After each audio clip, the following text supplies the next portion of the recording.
జరిగినటువంటి సవాళ్ళ తతంగంలో కాంగ్రెస్ మంత్రుల యొక్క డొల్లతనం, అట్లనే వారు సమాధానం చెప్పలేక తప్పించుకున్న తీరు, పోలీసుని అడ్డం పెట్టుకొని మా వాళ్ళని రానియకుండా వాళ్ళు పారిపోయిన తీరు, ఇవన్నీ కూడా తెలంగాణ సమాజం అట్లాగే మీడియా మిత్రులు మీరందరూ కూడా చూసినారు.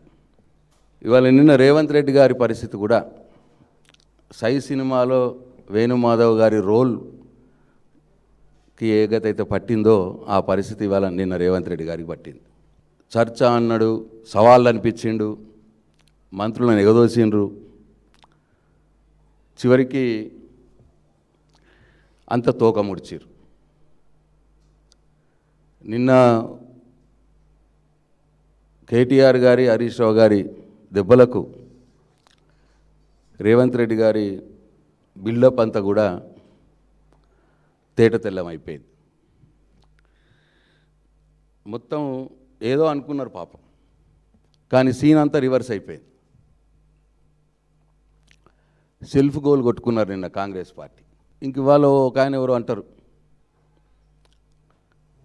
ఆపరేషన్ సక్సెస్ పేషెంట్ డెడ్ అని. కరెక్టే. నిన్న పేషెంట్ కాంగ్రెస్ పార్టీ డెడ్ అయింది. ముఖ్యమంత్రి రేవంత్ రెడ్డి గారికి సవాళ్ళు విసరడం, తప్పించుకునడం కొత్త ఏం కాదు ఆయనకి. రుణమాఫీ చేస్తా, 2 లక్షల రుణమాఫీ చేస్తా అని ఈ రాష్ట్రంలో ఉన్న ఏ ఊరుకో తావురు దేవుడి మీద ఒట్టేసిండు. ఏ ఊరుకో తావురు దేవుళ్ళందరి మీద ఒట్టేసిండు. ఒట్టేసి ఇప్పుడు 30 నెలలు అయిపోయింది, ఇప్పటికి రుణమాఫీ సంపూర్ణంగా కాలేదు. అంటే సవాల్ విసురుడు, పారిపోవుడు, అది రేవంత్ రెడ్డి గారికి వెన్నతోటి పెట్టిన విద్య. నిన్న కూడా అదే జరిగింది. సేమ్ సీఎం గారి బాటలోనే 4 మంత్రులు సవాల్ విసిరిండ్రు, తోక ముడిచి పారిపోయినరు.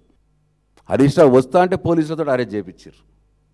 కంచన పోలీస్ స్టేషన్లో పడేసారు సాయంత్రం దానిక. పోనీ మరి మళ్ళా జూపల్లి అప్పుడు బయటదేడు, అప్పటిదాకా గాంధీ భవన్లో కూర్చున్నాడు. ఇక అంటే స్క్రిప్ట్ ఇదంతా. జూపల్లి గారు గాంధీ భవన్లో కూర్చొని హరీష్ రావు గారిని అరెస్ట్ చేసినాక, అబ్బా పోయినరా ఒక మొగోడు పోయిండిగా అని చెప్పి, నేను భవన్ కాదు వచ్చేది, గన్ పార్క్ రా కేటీఆర్ అని చెప్పిండు. సరే గన్ పార్క్ రమ్మంటున్నాడు కదా అని మా కేటీఆర్ గారు గన్ పార్క్ బయలుదేరదామని వెళ్ళిండు. వెళ్తే కేటీఆర్ గారిని ఓనియరు పోలీసు వాళ్ళు. అంటే వస్తా అన్నోడివి రాలేదు, పోనీ మేము వస్తాము అన్నోళ్ళనే అరెస్ట్ చేస్తుంది. మరి ఇక చర్చ ఎందుకు, సవాళ్ళు ఎందుకు? సవాళ్లకు మంత్రులకు సమాధానం చెప్పే దమ్ము ధైర్యం లేకపోతే సవాళ్ళు ఎందుకు విసిరాలని అడుగుతా ఉన్నా నేను.